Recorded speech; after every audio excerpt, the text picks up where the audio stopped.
आपलं स्वागत. पाहूयात आजच्या ताज्या घडामोडी. येत्या 16 ऑक्टोबर 2025 रोजी जयसिंगपूर येथे स्वाभिमानी शेतकरी संघटनेची 24वी ऊस परिषद आहे.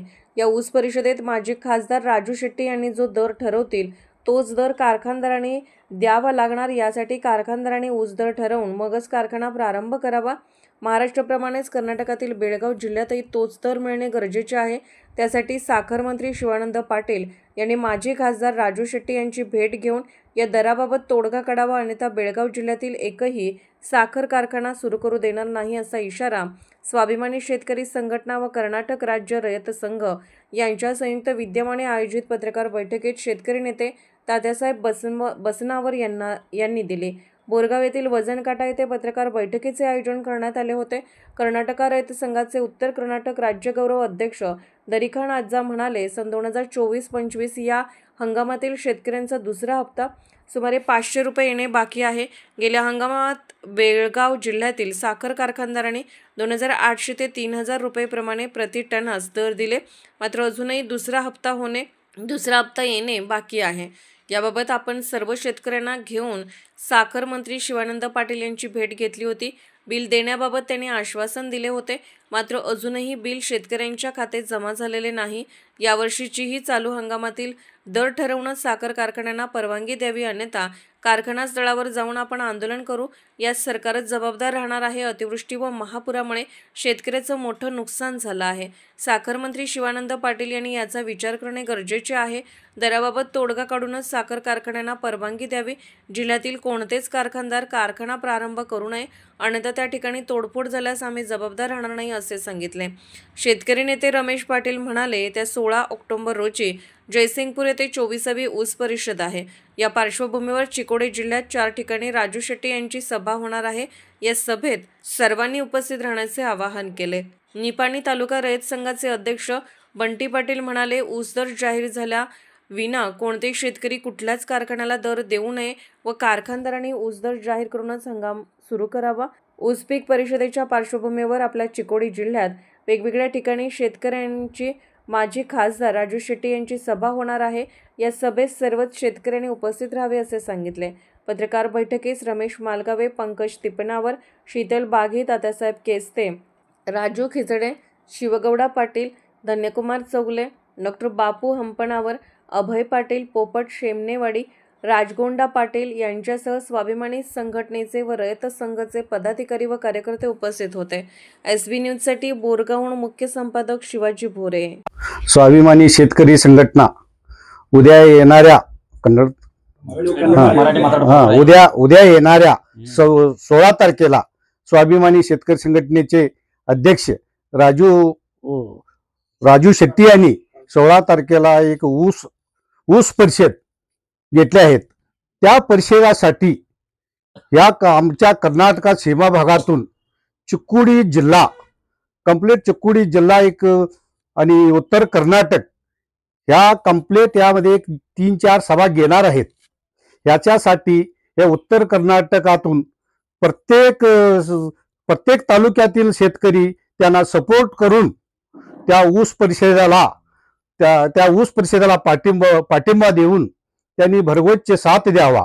आणि ह्याच्यासाठी विचार करायचा प्रश्न असा आहे की गेल्या वर्षी आम्ही थोडस पाठीमागे सरकल्यामुळे आम्हाला एक 300-400चा फटका बसलेला आहे.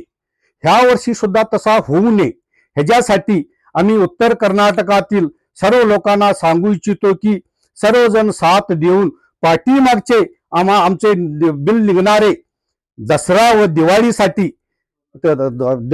दिवाळीसाठी निघणारा ते काढले पाहिजे. आणि पुढचं बिल साहेब काय सांगतात FRP प्रमाणे काय बसते ते एक रकमी द्यावे. ह्याच्यासाठी आमचे कंप्लीट चिकोडी जिल्ह्यातून आमचा संघर्ष आहे. आणि त्याच्यासाठी कुठलाही कारखाना चालू करू देणार नाही. आणि जर चालू केला तरी तोडफोड झालं त्याला आम्ही जबाबदार राहणार नाही.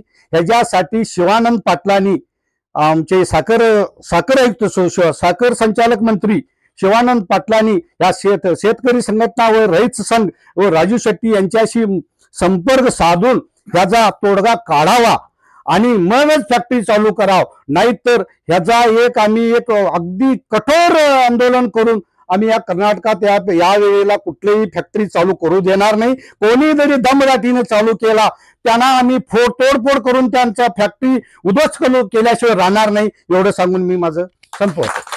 16 ऑक्टोबर रोजी जयसिंगपूर येथे आमचे नेते व शेतकऱ्यांचे कैवारी आदरणीय माजी खासदार राजू शेट्टी साहेब यांच्या नेतृत्वाखाली ऊस परिषद होणार आहे. त्या ऊस परिषदेच्या पार्श्वभूमीवर आज बोरगाव येथे स्वाभिमानी शेतकरी संघटनेचे वजन काट्यावर या कार्यक्रमाचे अध्यक्ष दरीखान अज्जा, त्याचप्रमाणे या कार्यक्रमाचे प्रमुख अतिथी तात्यासाहेब बसवण्णवर, रमेश मालगावे व सर्वच या चिकोडी जिल्ह्यातील पदाधिकारी यांच्या वतीने मी शेतकऱ्यांना एक आवाहन करतो. आमचे नेते आदरणीय राजू शेट्टी साहेबांनी 16 ऑक्टोबर रोजी जयसिंगपूरमध्ये ऊस परिषद होणार आहे. त्या ऊस परिषदेच्या जनजागृतीसाठी चिकोडी जिल्ह्यामध्ये किमान 3-4 सभा घ्यायला आम्ही सर्वजण साहेबांची भेटी घेऊन सांगणार आहोत. कारण शेतकऱ्यांना जनजागृती करण्याची काळाची गरज आहे. कारण शेतकरी अजून ऊसाचा कारखाना चालू नाही तोपर्यंत त्यांनी ऊस चालू करण्यासाठी तोडण्यासाठी गडबड करतात. म्हणून आमची स्वाभिमानी शेतकरी संघटनेच्या सर्व पदाधिकाऱ्यांच्या वतीने व खासदार राजू शेट्टी साहेबांच्या वतीने ह्या भागातील सर्व शेतकऱ्यांना मी आवाहन करतो की कोणी ऊस परिषद झाल्याशिवाय घ्यायचं नाही. त्याचप्रमाणे आज रोजी जर मी साखरेचं जर टेंडर बघितलं तर किमान 4000 धरून 4200-4300 पर्यंत टेंडर आहे.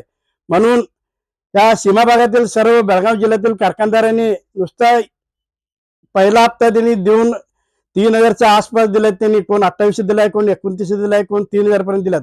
म्हणून या भागातील आज रोजी साखरेचा भाव याचा विचार केला तर अजून किमान त्यांनी 500 रुपयाचा दुसरा हप्ता द्यायला पाहिजे. हे आमच्या कर्नाटक सर्व ऊस उत्पादका वतीने आवाहन करतो. तसेच राजू शेट्टी साहेबांनी इथं 2-3 सभा दिल्यावर आम्ही सर्व पत्रिका माध्यमातून सगळ्यांनी आवाहन करतो. त्यावेळी सर्वजण सभेला उपस्थित राहून सभेचे ऐकून तुम्ही सभा यशस्वी करा एवढं मी सांगतो आणि इथंच थांबतो. धन्यवाद. ಎಲ್ಲರಿಗೂ ನಮಸ್ಕಾರ ರೀ. 16 ಅಕ್ಟೋಬರ್ ಜಯಸಿಂಗ್ಪುರದೊಳಗ ಮಾಜಿ ಖಾಸದಾರ್ ಡಾಕ್ಟರ್ ರಾಜು ಶೆಟ್ಟಿ ಸಾಹೇಬ್ರ ಒಂದು ಊಸ್ ಪರಿಷತ್ ತಗೊಳ್ಳೋದರು. ಅದಕ್ಕೆ ಹೆಚ್ಚಿನ ಸಂಖ್ಯೆದಾಗ ಎಲ್ಲರಿಗೂ ಕೂಡುನು ಮತ್ತು ಸಭಾ ಏನು ಊಸ್ ಪರಿಷತ್ ಐತಿ ಅದೊಂದು ಬಲಿಷ್ಠ ಮಾಡುನು. ಇದರಿಂದ ನಮ್ಮ ಮುಂದೆ 24-26ದಾಗ 2025-26ದಾಗ ಏನು ನಾವು ಬಿಲ್ ತಗೋರ್ದೇವು ಅದ್ರದ್ದು ಬಿ ಅಲ್ಲಿ ಚರ್ಚೆ ಆಗೋದೈತಿ. ಎರಡನೇದಂದ್ರೆ ಈಗ 24-25ದಾಗ ನಮ್ಮ ಸರೌಂಡಿಂಗ್ದಾಗ ಚಿಕ್ಕೋಡಿ ಜಿಲ್ಲಾದಾಗ ಫ್ಯಾಕ್ಟ್ರಿ ಅವ್ರು ಎಷ್ಟು ಬಿಲ್ ಕೊಟ್ಟಿದ್ದಾರೆ ಇದ್ರ ಪೇಕ್ಷೆ ನಮ್ದು ಡಿಮಾಂಡ್ ಹೆಚ್ಚೈತಿ, ಅದು ಬಿ ಅಲ್ಲಿ ಚರ್ಚೆ ಆಗೋದೈತಿ. ಅದಾದ ಬಳಿಕ ನಮ್ಮ ಭಾಗದಾಗ ಚಿಕ್ಕೋಡಿ ಜಿಲ್ಲಾದಾಗ ಒಂದು 4-5 ಸಭಾ ನಾವು ರಾಜು ಶೆಟ್ಟಿ ಸಾಹೇಬ್ರಿಗೊಂದು ತಗೋರಿ ಅತ್ ಹಿಂಗೊಂದು ಮನವಿ ಮಾಡೋರಿದ್ದೆವು. ಮತ್ತು ಈ ನಮ್ಮ ಭಾಗದಾಗ ಏನು ಚಿಕ್ಕೋಡಿ ಜಿಲ್ಲಾದಾಗ ಏನು ಸಭಾ ಆಗ್ತವು ಊಸ್ ಪರಿಷದ್ ಆಗ್ತೈತಿ ಅದಕ್ಕೆ ಹೆಚ್ಚಿನ ಸಂಖ್ಯೆದಾಗ ಎಲ್ಲ ರೈತರು ಬಂದ ರೈತ ಸಂಘಟನೆ ಬಳ್ಕಟ್ ಮಾಡೋನು. ಅದರ ಪ್ರಕಾರ ಕಬ್ಬಿನ ಬಿಲ್ ಹೆಚ್ಚಿಗೆ ತಗೊಂಡ नमद बी फायदे ಮಾಡ್ಕೊಂಡು ಅಂತ ಹೇಳಿ ನಾವು विनंती ಮಾಡ್ತೀನಿ की शेतकऱ्यांना त्यांचा घामाचा दाम मिळावा आणि जे शेतकऱ्यांनी कष्ट करून ऊस पिकवलेला आहे त्या ऊसाला योग्य कसा भाव मिळावा ह्यासाठी म्हणून आम्ही सर्वजण एकत्र आलो आहोत. खरं तर आता हा 2025चा हंगाम 2024 मध्ये आमच्या बेळगाव जिल्ह्याचे जिल्हाधिकारी मोहम्मद रोशन यांनी आमच्या बेडकाच्या कारखान्याला येऊन लॉक केला होता काट्याला दर मिळत नाही म्हणून. पण ते कुठल्या कारणानं परत लॉक निघाला हे मला कळलं नाही आम्हाला सगळ्यांना.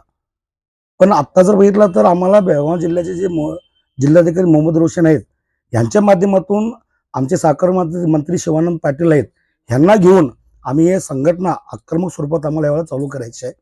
कारण सकाळी शेतकरी संध्याकाळी अधिकारी असं करून आम्हाला काही फायदा होणार नाही. खरं तर हे जिल्हाधिकारी आमच्या जिल्ह्याचे चांगले आहेत, आम्ही त्यांना बांधून घेऊन हे जर संघटना पुढे न्यायचं म्हटलं तर हे पुढे जाणार आहे.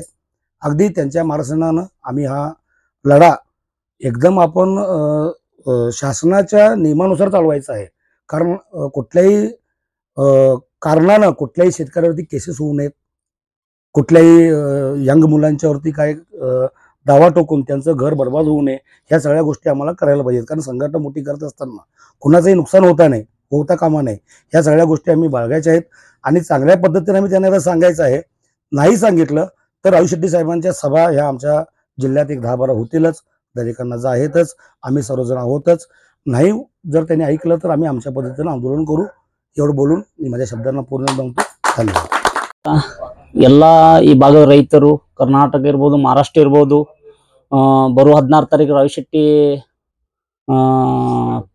ಸಭೆ ಐತ್ರಿ ದೇಶಿಂಗ್ಪುರದಾಗ. ಎಲ್ಲರೂ ರೈತರ ಮುಖಂಡರು ಬರ್ರಿ, ಎಲ್ಲ ಶೇತಗಾರ ಸಂಘಟನೆ ಕೂಡಿ ಅವ್ರದ್ದು ಕಾರ್ಯಕ್ರಮ ಯಶಸ್ವಿಗೊಳ್ಳೋಣ್ರಿ. ಅವ್ರ ರೈತರ ಪರವಾಗಿ ಭಾಳಷ್ಟು ನೊಂದದಾರ್ರಿ, ಅವ್ರಿಗೆ ಯಾರು ಸಪೋರ್ಟ್ ಮಾಡಿಲ್ರಿ. ರೈತರ ಪರವಾಗಿ ಭಾಳ ದಿವಸ ಹೋರಾಟ ಮಾಡಿದಾರ್ರಿ. ಸಾಕಷ್ಟು ಜೀವನ ಅಂದ್ರೆ ಅವ್ರು ಕಣ್ಣೀರು ವರ್ಷಕ್ಕೆ ಯಾರೂ ಹೋಗಿಲ್ರಿ. ಆದ್ರೂ ಮತ್ತು ಅವ್ರಿಗೆ ಪುನರ್ಜನ್ಮ ಹುಟ್ಟಿ ಬಂದ ಮತ್ತೆ ರೈತರ ಸೇವನೆ ಮಾಡತ್ತಾರ್ರಿ. ಅದಕ್ಕೆ ನೀವೆಲ್ಲರೂ ಸಪೋರ್ಟ್ ಮಾಡೋಣ್ರಿ, ಸಹಕಾರ ಮಾಡೋಣ್ರಿ. ರೈತರಿಗೆ ನಮ್ಮ ದೇಶದಾಗ ಯಾರು ಕಿಮ್ಮತ್ ಕೊಡ್ತಾ ಇಲ್ರಿ. ರೋಡ್ ಮ್ಯಾಗ ಕೂತ್ ಕಣ್ಣೀರ್ ತೆಗೆದು ಯಾರು ಕಿಮ್ಮತ್ ಕೊಡ್ತಾ ಇಲ್ರಿ. ಆದ್ರೂ ನಮ್ಮ ರೈತರದಂದ್ರೆ ಒಕ್ಕಟ್ಟು ಇದ್ಲಕ್ಕಾಗಿ ತಮ್ಮ ಫ್ಯಾಕ್ಟ್ರಿ ಮಾಲಕರು ಲಾಭ ತಿನ್ನತ್ತಾರ್ರಿ. ಮತ್ತ ಶಿವಾನಂದ ಪಾಟೀಲ್ ಅವರು ಹೊಸಲ ನಾವು ಸಾಹೇಬ್ರ ನೇತೃತ್ವದಾಗ ಸಾಹೇಬರು ಬಂದಿರ ಆ ಟೈಮ್ದಾಗ್ರಿ ಹೆಚ್ಚಿನ ಜನ ಹೋರಾಟ ಮಾಡಿದ್ರಿ. ಅವು ರೈತರ ಬೆಲೆ ಸಿಗ್ಲಿಲ್ರಿ. ಇದು ಸಲ ಹಂಗ ಮಾಡ್ರಿ ಅಂದ್ರ ಶಿವಾನಂದ ಪಾಟೀಲ್ ಅವರ ನಮ್ಮ ಕರ್ನಾಟಕ ಇರ್ಬೋದು, ಮಹಾರಾಷ್ಟ್ರ ಇರ್ಬೇಕು, ನಾಳೆ ಸಕ್ರಿ ಕಾರ್ಖಾನೆ ಬಿಲ್ ಎಲ್ಲಾರ ನೀವು ಜಾರಿ ಮಾಡ್ಬೇಕಾದ್ರ ನಮ್ಮ ರಾಜು ಶೆಟ್ಟಿ ನೇತೃತ್ವ ಮಾಡ್ಬೇಕ್ರಿ. ಯಾರು ಫ್ಯಾಕ್ಟ್ರಿ ಮಾಲಕರನ್ನ ಫ್ಯಾಕ್ಟ್ರಿ ಶುರು ಮಾಡ್ಬೇಕಾದ್ರ ನಮ್ಮ ಸಾಹೇಬ್ರ ನೇತೃತ್ವ ತಗೊಂಡ್ ಬಿಲ್ ಜಾರಿ ಮಾಡಿಸಿ ಒಬ್ಬರು ಫ್ಯಾಕ್ಟ್ರಿ ಶುರು ಮಾಡೋದಿಲ್ಲ. ಅವ್ರು ಕರ್ನಾಟಕ ಇರ್ಲಿ, ಮಹಾರಾಷ್ಟ್ರ ಇರ್ಲಿ, ನೀವು ರೈತರಿಗೆ ಹೆಲ್ಪ್ ಮಾಡ್ರಿ, ರೈತರ ಸಪೋರ್ಟ್ ಮಾಡ್ರಿ. ನಾವು ಶೇತಗಾರ ಸಂಘಟನೆ ಅಂದ್ರೆ ಒಂದ, ರೈತ ಸಂಘಟನೆ ಒಂದ್ ಬಹಳಷ್ಟು ಬಡವರಿಗೆ ಅನ್ಯಾಯ ಆಗತೈತಿ. ಇದನ್ನೆಲ್ಲ ತರಬೇಕ್ರಿ. ಮತ್ ಹಿಂಗ ನೀವು ಮಾಡ್ರಿ ಮುಂದಿನ ದಿನಮಾನದಾಗ ಉಗ್ರ ಹೋರಾಟ ಮಾಡಿ ಪ್ರತಿ ಫ್ಯಾಕ್ಟ್ರಿ ಮಾಲಕರನ್ನ ಫ್ಯಾಕ್ಟ್ರಿ ಬಂದ್ ಮಾಡುವಂತ ಶಕ್ತಿ ನಮ್ದು ರೈತರದಂಡ ಐತಿ, ಶೇತಗಾರ ಸಂಘಟನೆ ಐತ್ರಿ. ಇದಕ್ಕೆ ನಾವು ಯಾರಿಗೂ ಅಂತಂಗಿಲ್ಲ. ಸರ್ಕಾರ ನಮ್ಮದ, ರಾಜಕೀಯ ನಮ್ಮದ, ಮಂತ್ರಿ ಬಿ ನಾವ, ನಮ್ಮಿಂದ ನೀವ, ನಿಮ್ಮಿಂದ ನಾವಲ್ಲ. ಇವತ್ತು DC ಅವ್ರು ಇರ್ಬೇಕು, SP ಅವ್ರು ಇರ್ಬೋದು, ಯಾರಿದ್ರು ಯಾರಿಗೂ ಅಂತಂಗಿಲ್ಲ ನಾವ. ಅದಕ್ಕೆ ನಾವು ಇವತ್ತು ನಾವು ಎಲ್ಲರೂ ಒಕ್ಕಟ್ಟಾಗಿ ಒಂದು ನಮ್ಮ ಬೋರ್ಗಾಂವ್ ಗ್ರಾಮದಾಗ ಸಭಾ ತಗೊಂಡಿವ್ರಿ. ನಮ್ಮ ಬೆಳಗಾವಿ ಜಿಲ್ಲಾ ಅಥವಾ ಚಿಕ್ಕೋಡಿ ಜಿಲ್ಲಾದಾಗ ಸಾಹೇಬ್ರು 4 ಸಭಾ ಕೂಡ್ಸೋದೈತ್ರಿ. ಇನ್ನ ಅದಕ್ಕೆ ತಾರೀಕು ನಾವು ಫಿಕ್ಸ್ ಮಾಡಿರಿ. ತಾರೀಕು ಮುಂದಿನ ವಿಚಾರ ಫಿಕ್ಸ್ ಮಾಡ್ಕೊಂಡ ಸಲಹಾ ತಗೋತೀವ್ರಿ. ಅದಕ್ಕೆ ಹೆಚ್ಚಿನ ಜನಸಂಖ್ಯೆ ಕೂಡಿ ಒಂದು ಸಲಹಾ ಕೊಟ್ಟ ಸಾಹೇಬ್ರು ಸಪೋರ್ಟ್ ಮಾಡಿ ಇನ್ ಮುಂದೆ ಶೇತಗಾರ ಸಂಘಟನೆ ಹೆಚ್ಚಿನ ಅಭಾವಲೆ ಬೆಳಿಬೇಕ್ರಿ, ಬೆಳೆಸುಣ್ರಿ. ಎಲ್ಲರೂ ಈ ಭಾಗದ ಸ್ಟ್ರಾಂಗ್ ಇರುಣ್ರಿ. ಯಾರಾದ್ರೂ ಒಂದು ಮಂತ್ರಿ ಬರ್ಬೋದು, ಒಂದು CM ಇರ್ಬೋದು, ನಮ್ಮ ರೈತರ ಮನೆಗೆ ಅವ್ರು ಬರ್ಬೇಕ, ಯಾರ ಮನೆಗೆ ಹೋಗ್ಬಾರ್ದ್ರಿ. ರಾಜು ಶೆಟ್ಟಿ ಮನೆಗೆ ಯಾಕೆ ಹೋಗ್ಬೇಕಂದ್ರ ಇವತ್ತಿನ ತಕ ಅವ್ರ ರೈತರ ಬದ್ದಲ ಹೋರಾಡಿದ್ರಿ, ರೈತರ ಬದ್ದಲ ಪಡೆದಾಡ್ರಿ. ಸಾಕಷ್ಟು ನೊಂದಾರಿ, ಸಾಕಷ್ಟು ಪೆಟ್ಟು ತಿಂದಾರಿ, ಸಾಕಷ್ಟು ಕೇಸದವ್ರ ಮ್ಯಾಗ್ರಿ. ಆ ಕೇಸ್ ಬಗೆಹರ್ಸಕ್ ಯಾರು ರೈತರು ಹೋಗಂಗಿಲ್ರಿ. ರೈತರ ಪಗಾರ ತಗೊಂಡ, ಬಿಲ್ ತಗೊಂಡ ಮನ್ಯಾಗ ಕುಂತಾರ್ರಿ. ಓಡಾಡೋರ್ ಇದ್ರಾಗ ಹೆಚ್ಚಾಗ್ಯಾರ. ಅದಕ್ಕೆ ನಾವು ನೀವು ಅನ್ನೋ ಪಕ್ಷ ಕರ್ನಾಟಕದ ಐತ್ರಿ, ನಮ್ಮ ಮಹಾರಾಷ್ಟ್ರದ ಐತ್ರಿ. ಎಲ್ಲರೂ ವ್ಯವಸ್ಥೆ ಮಾಡಿ ಸಾಹೇಬ್ರು ಸಪೋರ್ಟ್ ಮಾಡಿ ಸಾಹೇಬ್ರ ನೇತೃತ್ವ ಕಾರ್ಯಕ್ರಮ ಮಾಡ್ಕೋತ ಹೆಚ್ಚಿನ ಸಂಖ್ಯೆ ಕೊಡ್ಬಿ. ನಾಳೆ 16 ತಾರೀಕು ದೇಶಂಪುರಕ್ಕೆ ಹೋಗೋಣ್ರಿ. ಎಷ್ಟು ಮಾತು ಮುಗಿಸಿ जय वंद. राजकीय, सामाजिक, आर्थिक असा सर्व घडामोडींचा आढावा पाहायला विसरू नका SB न्यूज चॅनल आणि नक्कीच सबस्क्राईब करा.